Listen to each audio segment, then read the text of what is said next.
Everyone, हम dissolution of partnership firm देख रहे हैं और आज के इस लेक्चर में हम एक बहुत ही इंटरेस्टिंग प्रॉब्लम सॉल्व करने वाले हैं where all the partners are insolvent.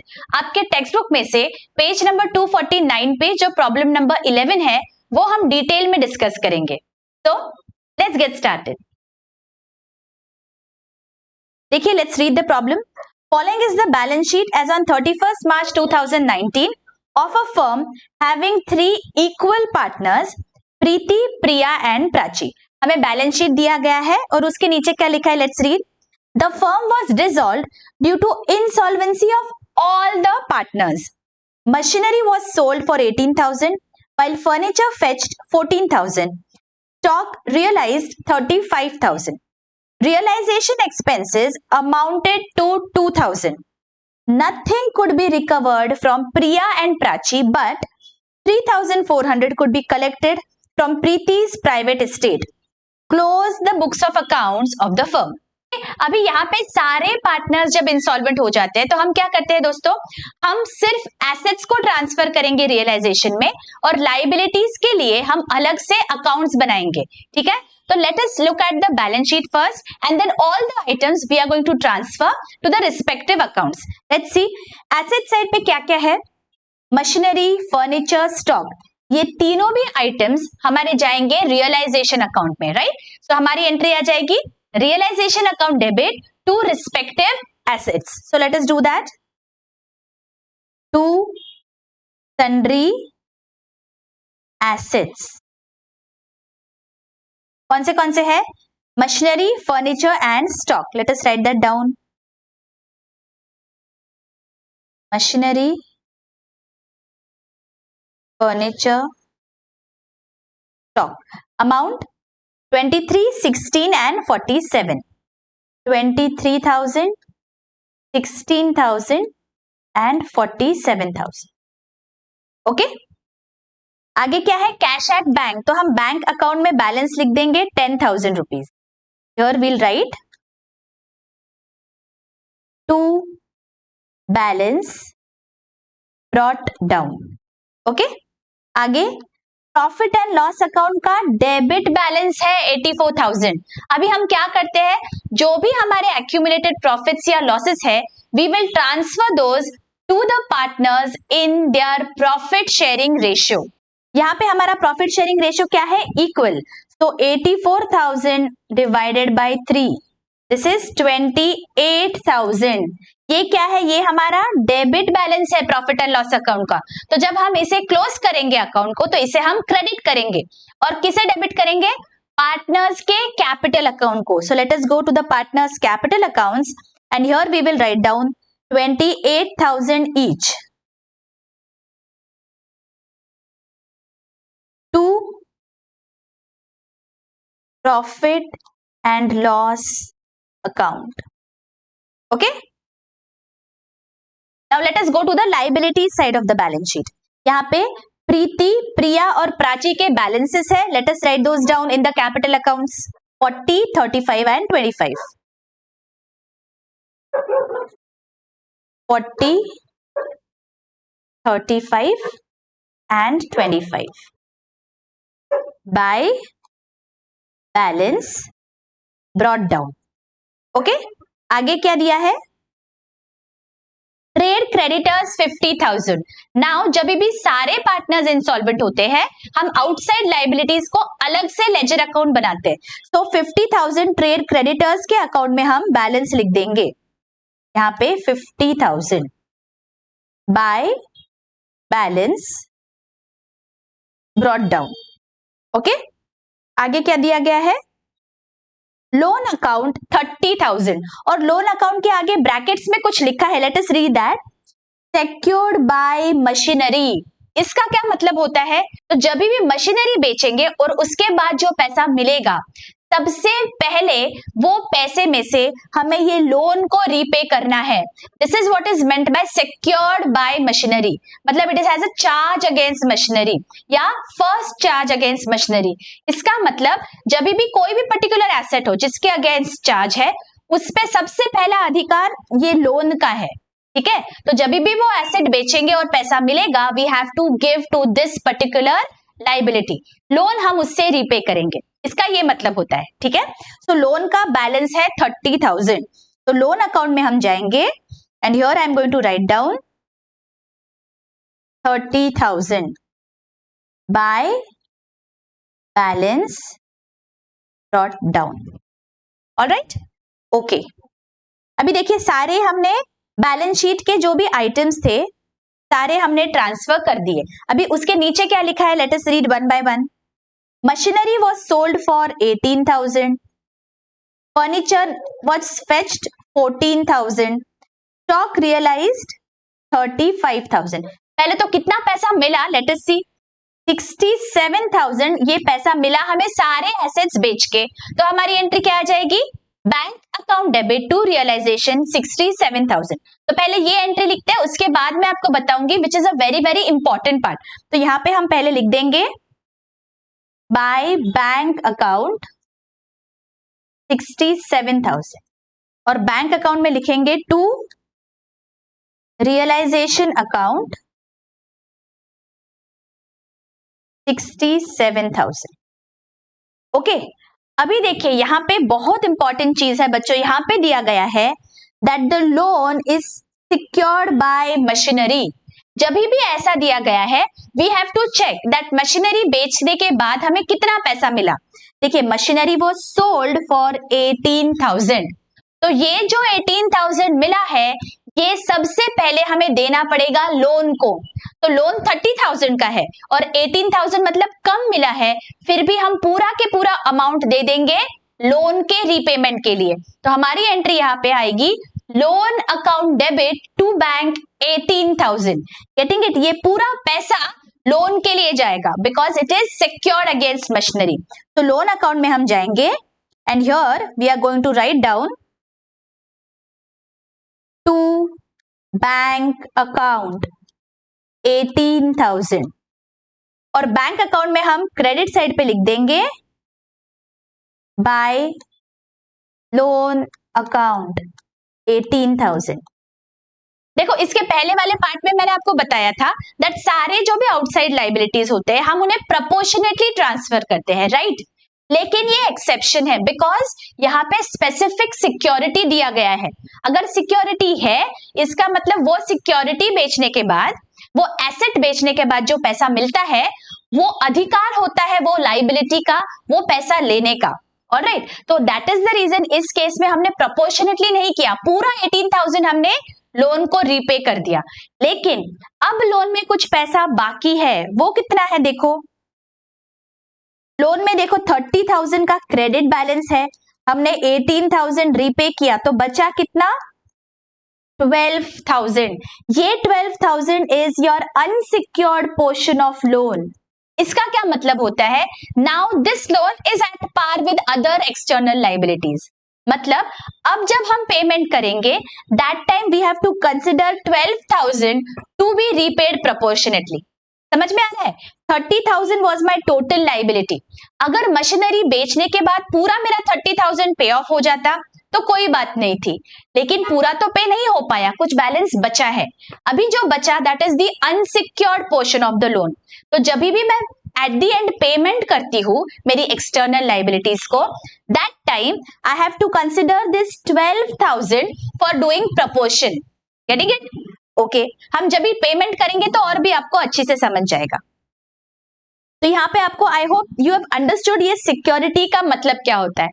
अगर इस केस में ऐसा होता था बच्चों, ये 18,000 के बजाय 38,000 मिलते थे, तो हम क्या करते थे, यहाँ पे 30,000 पे कर दिया लोन, करेक्ट। उसके बाद क्या बच जाता है 8,000, तो ये 8,000 we can use for paying off other liabilities, right. लेकिन यहाँ पे वैसा नहीं हुआ है, इसीलिए अभी जो भी बच गया है हमारा that is unsecured portion. Getting it? अगर कुछ एक्स्ट्रा बच जाता था तो we could have paid other liabilities, लेकिन यहाँ एक्स्ट्रा बचा ही नहीं है। Getting it? ओके, आगे क्या दिया है, let's see. Realisation expenses amounted to 2,000 rupees. So realisation account debit to bank, जैसे कि मैंने आपको पिछले भी पार्ट में बताया था, हम बाकी लाइबिलिटीज बाद में पे करते हैं, लेकिन रियलाइजेशन के expenses then and there we have to pay, because अगर हम किसी को पैसा नहीं देंगे तो nobody will help us in selling of our assets, ठीक है, we need their help, so that is the reason we have to pay the expenses then and there, ठीक है। So realisation account debit to bank account 2000, और bank account के credit में हम लिख देंगे बाय रियलाइजेशन अकाउंट 2000, ओके। देखो अभी आगे क्या दिया है, nothing could be recovered from Priya and Prachi but 3400 could be collected from Preeti's private estate. 3400 business में पैसा आया तो एंट्री क्या आ जाएगी, bank account debit to Preeti's capital account. तो प्रीति के कैपिटल अकाउंट में चलते हैं and here I am going to write down 3400 by bank account, ठीक है, और बैंक अकाउंट के डेबिट साइड पे हम लिख देंगे 3400 to Preeti's capital account, getting it, all right. तो देखिए अभी जो भी हमें दिया गया था हमने सब कुछ कवर कर लिया। Now what are we going to do, one by one we are going to close all the accounts and we are going to pay off our external liabilities in their proportion. तो सबसे पहले realisation account close करके let us find out what is the loss. देखो यहाँ पे debit side की total आ रही है 88,000, तो मैंने यहाँ पे 88,000 लिख दिया है, और मेरी क्रेडिट साइड की टोटल सिर्फ 67,000 है, तो 88,000 minus 67,000 balance is 21,000। This I have to divide equally because they are equal partners, तो ये loss will be transfer to all the partners equally, that is 7,000 each. तो मेरी एंट्री आ जाएगी by loss transferred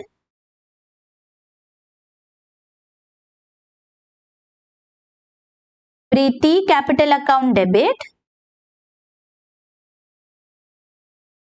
Priya capital account debit,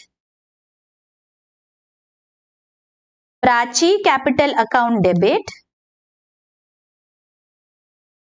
to realisation. This loss I have to transfer to partners in equal proportion, ठीक है। अभी partners के capital account में चलते हैं and we will give this effect.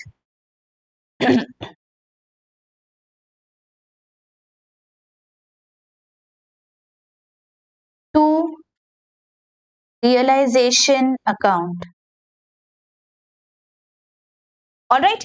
अभी क्या बचा, अभी मुझे देखना है मेरे बैंक अकाउंट में कितना पैसा है।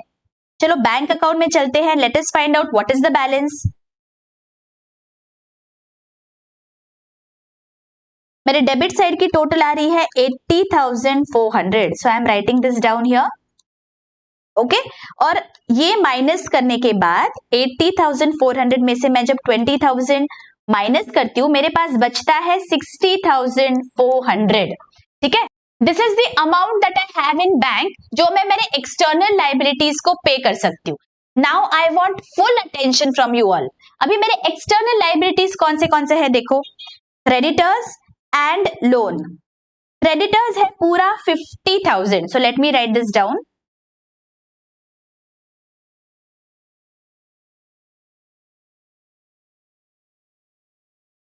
क्रेडिटर्स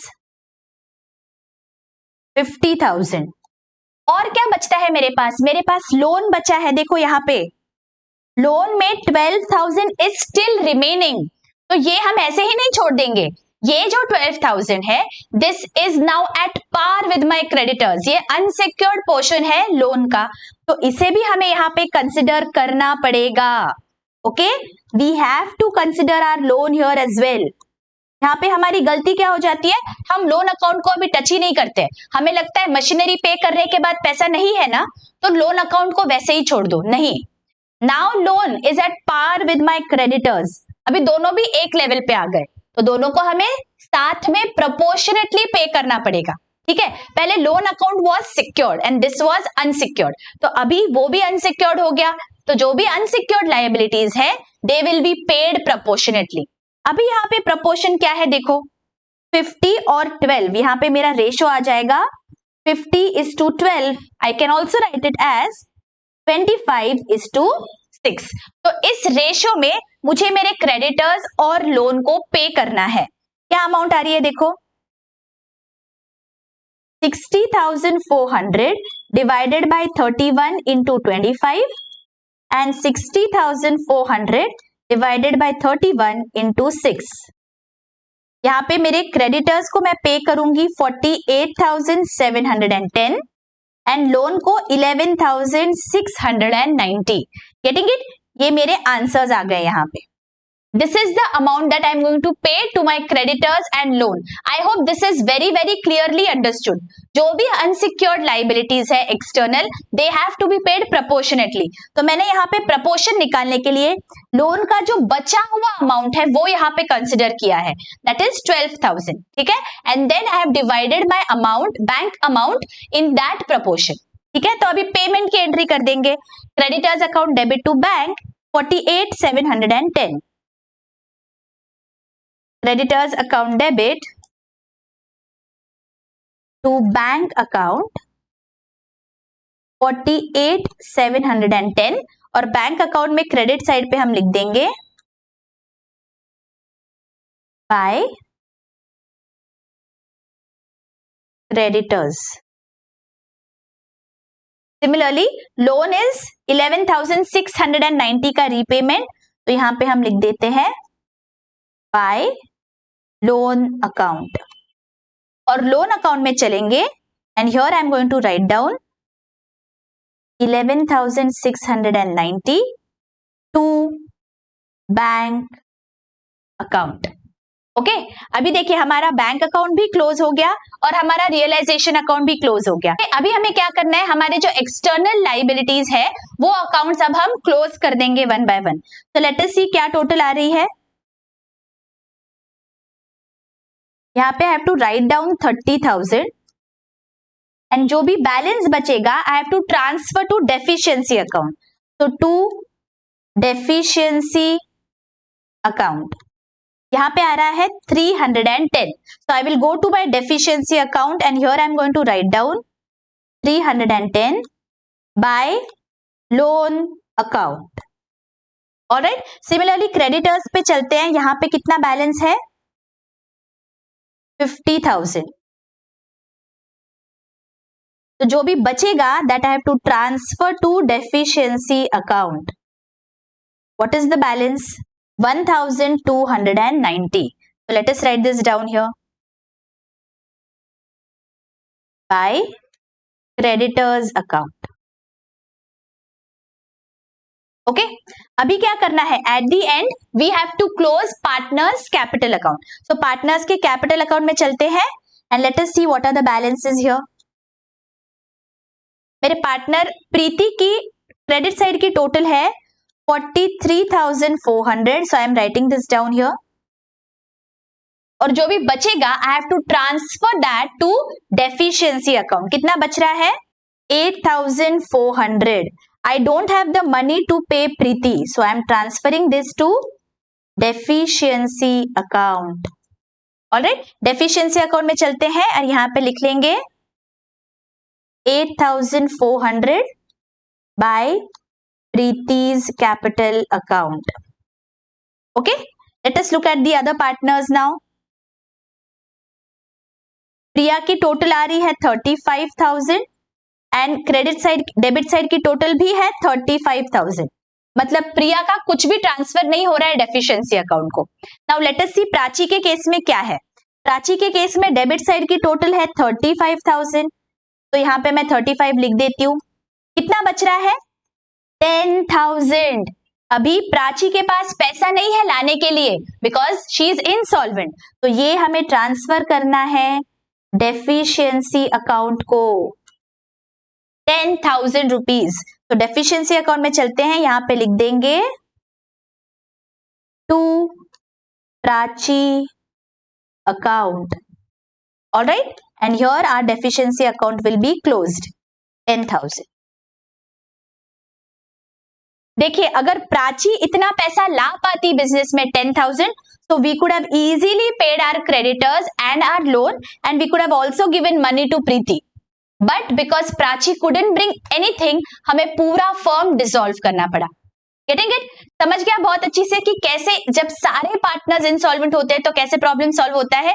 इसी बात पे लाइक जरूर कर दीजिए बच्चों, और कमेंट करके मुझे बताइए how are you all finding the lectures. I hope you all are going through all the previous lectures because I am going to cover all your portion class 12th का, and then we will start revision. So I hope you all are going through all the lectures because this year we have to aim at getting more than 90% marks in accountancy.